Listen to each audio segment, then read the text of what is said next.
Bienvenue dans ce nouveau numéro de Set Me Free. Ici, on est à la ferme de Quincé. On va vous présenter les lieux et les gens qui y travaillent. Et également notre invité de ce numéro, le DJ Even.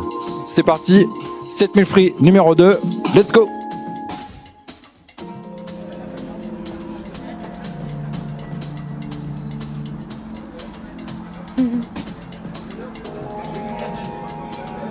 Bonjour, bienvenue.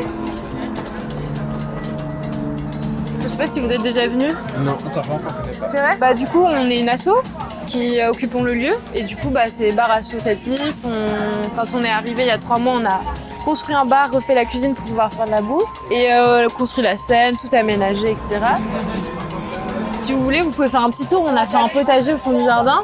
Parce qu'en gros, l'idée, c'est que la guinguette, cet été, elle finance le projet agricole. En fait, c'est un double projet où on fait des concerts et c'est un peu comme la garden party. Après, je sais pas, eux, s'ils font vraiment de l'agriculture. J'y bosse et ouais, c'est vrai. Le gérant a des hectares à côté de Rennes.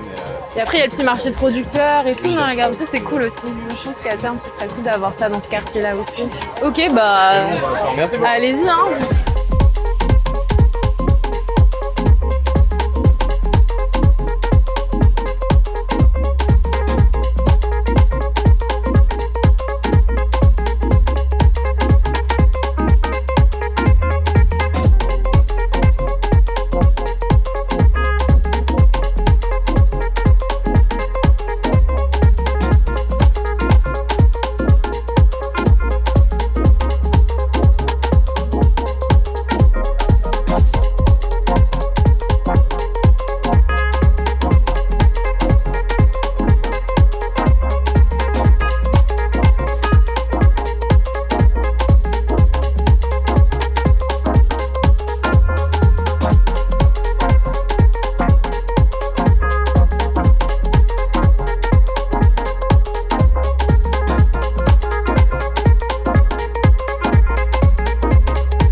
Ici pour cette Mi-Free 2, on est à la ferme de Quincé et pour parler un petit peu de ce qui s'y passe, Valentin, notre premier invité, va nous parler un petit peu de ce qu'il fait au sein de ce tiers-lieu.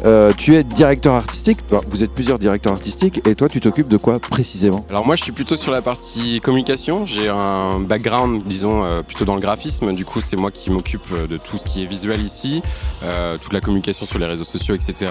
Et j'ai un petit atelier de sérigraphie en devenir pour l'instant qui n'est pas là mais qui va faire partie des projets divers de la ferme à l'avenir. Vu que tu parles de communication, ça veut dire que tu es censé connaître tout ce qui se passe sur la ferme et notamment, ça parle aussi de musique. Ça parle également de musique, effectivement. Cette saison, en fait, un peu, on a ouvert cette guinguette dans l'urgence un petit peu justement pour faire connaître le lieu aux habitants du quartier de Beauregard.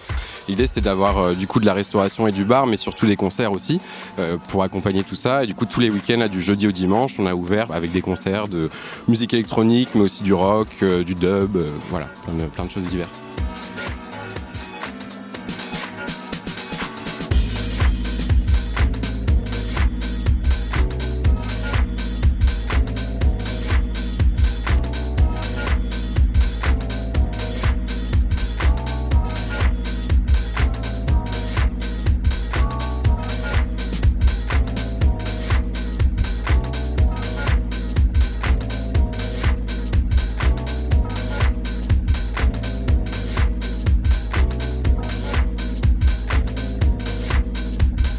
Vous avez envie de faire voir des choses aux gens et qu'est-ce que les gens verront? Alors moi, comme je le disais, j'ai ce bagage-là un peu sur le graphisme, donc moi j'aimerais bien du coup faire de ce lieu vraiment un lieu de rendez-vous pour les graphistes et pour les étudiants en graphisme notamment et les illustrateurs. Donc il y aura beaucoup d'illustrations, cet atelier de sérigraphie en fait sera mis aussi à disposition des gens qui voudront utiliser pour leur projet d'études. On aura des ateliers aussi avec les enfants, enfin plein de choses comme ça. J'imagine bien en tout cas un projet d'exposition avec une déambulation en fait dans le jardin parce qu'on a quand même un terrain ici qui est facilement exploitable et en fait on pense que ça pourrait bien coller avec le potager d'avoir des œuvres qui s'y trouvent et donc ouais, vraiment plutôt axé sur l'illustration et sur le graphisme et pourquoi pas aussi de la photo, enfin voilà, on verra ça comment ça se développe à l'avenir.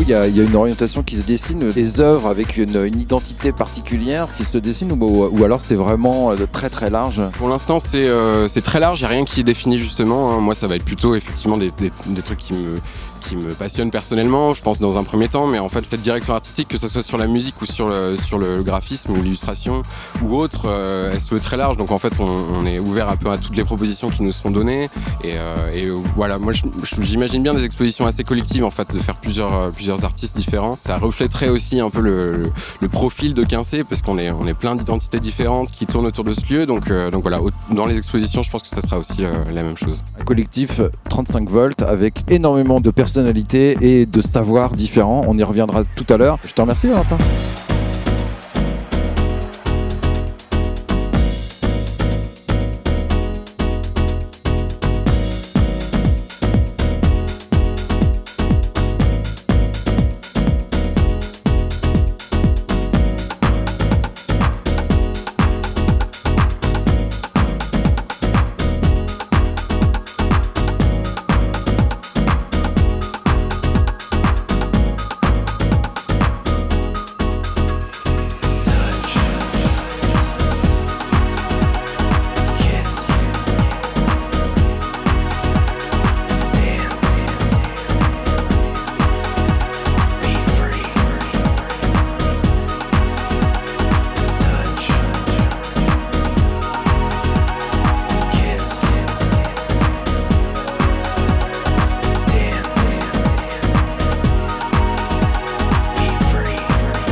Ici, nous sommes dans le potager de la ferme de Quincey avec Marine, qui est la présidente, même si je crois avoir compris que l'idée de présidence, ou en tout cas de personne au-dessus, n'est pas vraiment le truc du collectif 35 volts. Déjà, bonjour, comment ça va ? Ça va très bien, et vous ? Ça va très bien, sous ce soleil, on ne peut mieux. Donc alors, cette histoire, t'es quand même la présidente, quoi. Ça, c'est que sur le papier, parce qu'en fait, on fonctionne de manière horizontale. On est un collectif de 15 personnes avec des compétences hyper variées. On est tous bénévoles et on est également aidés d'une armée, on va dire, de bénévoles. Donc il faut rester très humble. Il n'y a pas de hiérarchie au sein de cette organisation.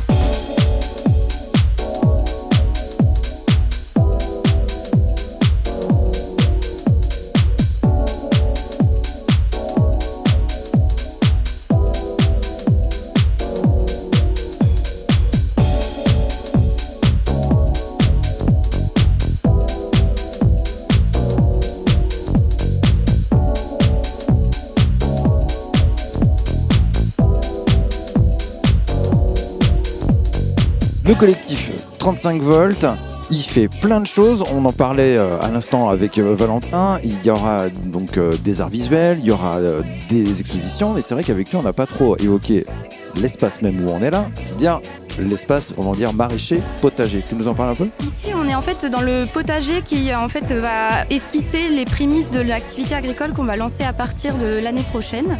C'est juste un potager donc à vocation pédagogique, de balade, pour découvrir un peu les principes de la permaculture.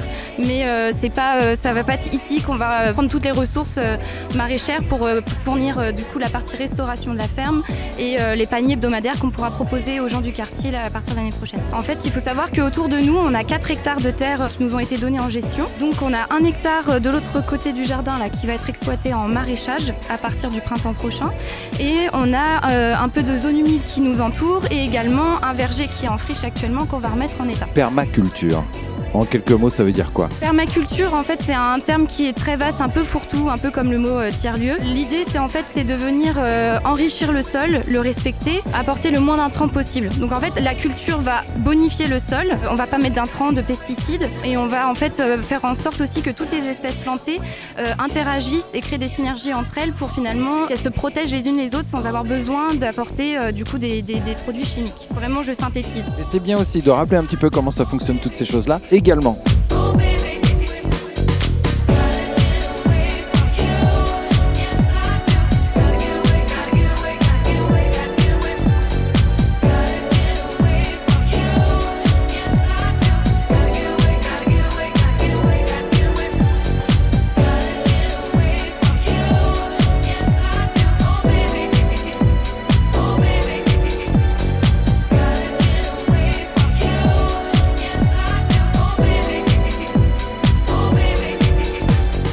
Toi, en tant que présidente, qu'est-ce que tu vas faire, par exemple, quand tu viens ici ? Ça va être quoi tes activités ? Qu'est-ce que tu aimes faire et qu'est-ce que tu fais en règle générale ? Les tâches sont hyper variées. Donc moi, je suis dans le pôle administratif surtout. Donc c'est comment rechercher des subventions, c'est comment gérer les bénévoles au quotidien.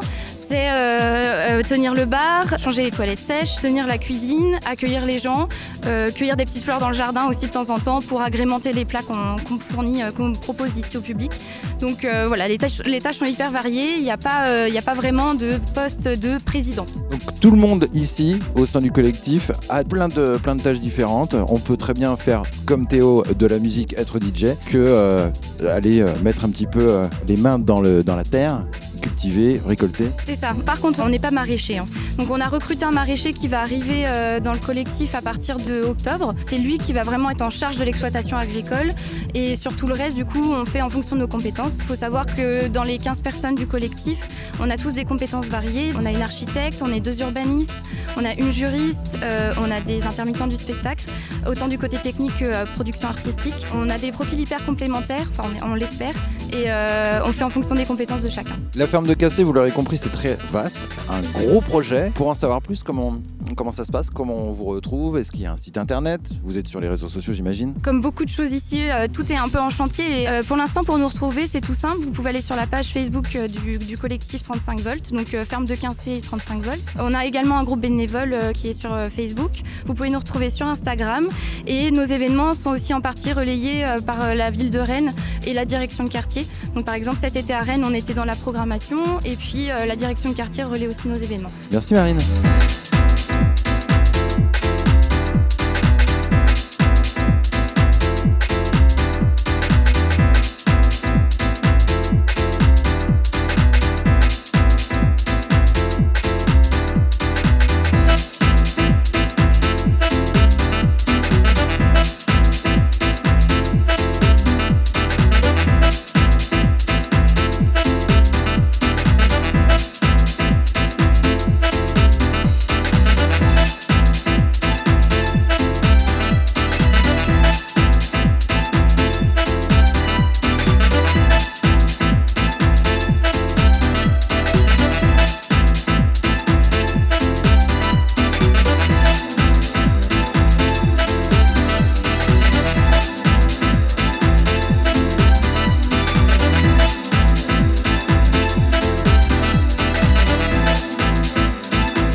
Nous sommes avec le DJ présenté sur Set Me Free aujourd'hui à la ferme de Quincé. Ce DJ, c'est Even. Even, bonjour. Salut Thomas. J'aimerais bien que tu nous parles un peu de toi. Ça fait combien de temps maintenant que tu fais de la musique, que tu es DJ? Tu es aussi producteur?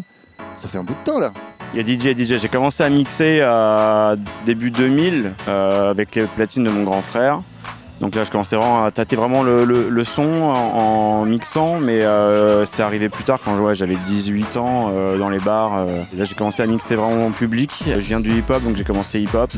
Je me suis mis à la house ensuite et j'ai commencé à produire il y a 10 ans, mais tranquillement quoi. En essayant pareil plein de logiciels, en apprenant parce que j'ai aucune base de musique, donc je bidouillais tout le temps et voilà, j'ai appris comme ça.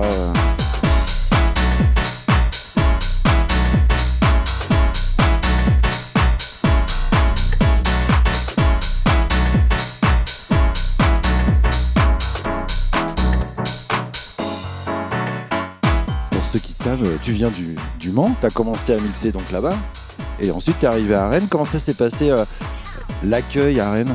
Ouais, super, cool à Rennes. Ouais, je sais plus comment j'ai commencé à mixer à Rennes. C'est quand je suis arrivé à Radio Campus Rennes. J'ai commencé à faire un petit réseau à la radio en 2010. Après, j'ai rencontré Yann Polevka, qui est dans Texture aussi. On a commencé à mixer ensemble. On était dans un webzine qui s'appelait La Baignoire Magazine. Donc on organisait des soirées aussi, on mixait, genre au Social Club à Paris, on a fait à Nantes aussi quelques soirées. Et ouais, c'est là où j'ai vraiment beaucoup plus commencé à mixer sur Rennes. Après Rennes, tout le monde se connaît et c'est assez facile de mixer dans des bars.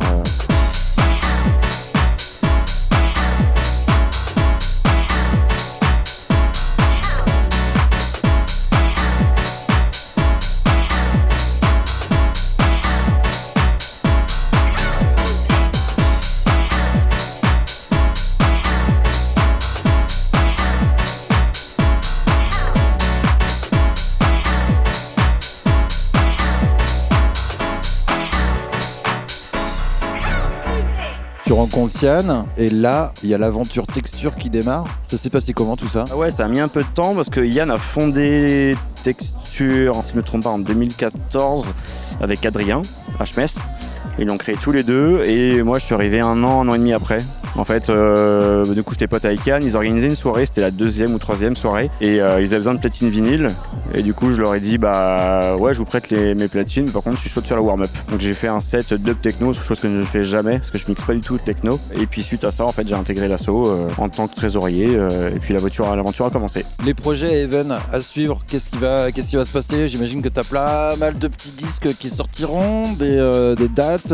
J'ai 2 vinyles qui devaient sortir cette année mais lié à l'incident qui s'est passé là sur l'usine de pressage de vinyle la plus grosse là, du monde qui était aux US. En fait il y a 6 mois, 1 an de retard maintenant sur les labels indépendants. Ils ne sont pas prioritaires par rapport aux majors. J'ai un EP qui sort sur le label Pomme Frites. C'est un label anglais.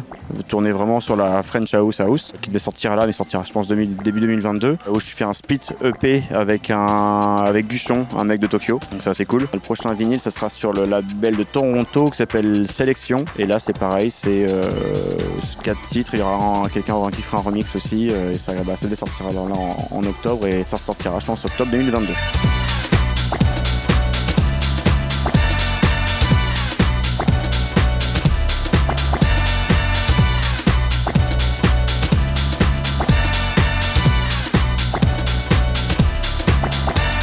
Avec votre organisme Texture, qu'est-ce qui va se passer? Est-ce que vous avez des projets de festival l'année prochaine? Ouais, logiquement, on repart sur le festival à la Prévalais sur la même période. Si tout va bien, on bosse avec la ville sur ça.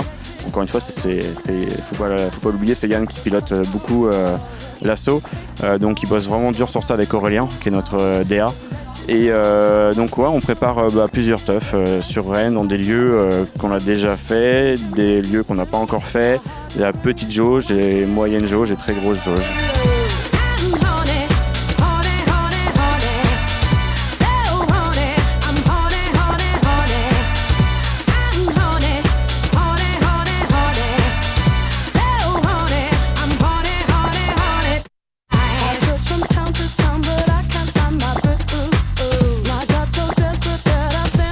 Comment on fait pour te suivre sur les réseaux? Even, EVE2N? Ouais, EVE2N. SoundCloud, Facebook, Insta, la base quoi.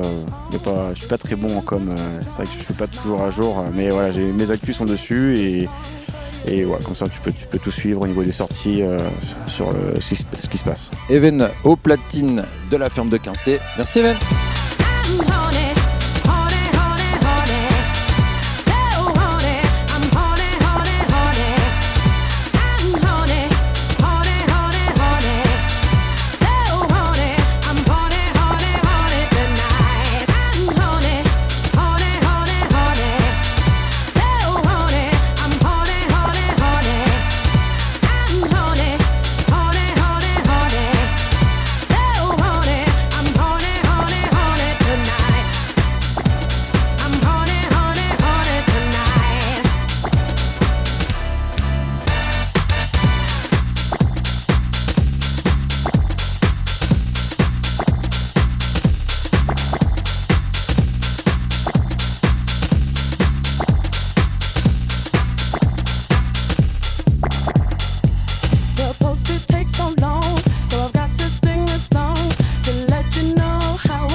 Set Me Free, c'est fini pour aujourd'hui. On était ici à la ferme de Quincé, dans le quartier de Beauregard à Rennes. Et nous, on va se retrouver pour un nouveau numéro de Set Me Free. Et d'ici là, les amis, restez curieux.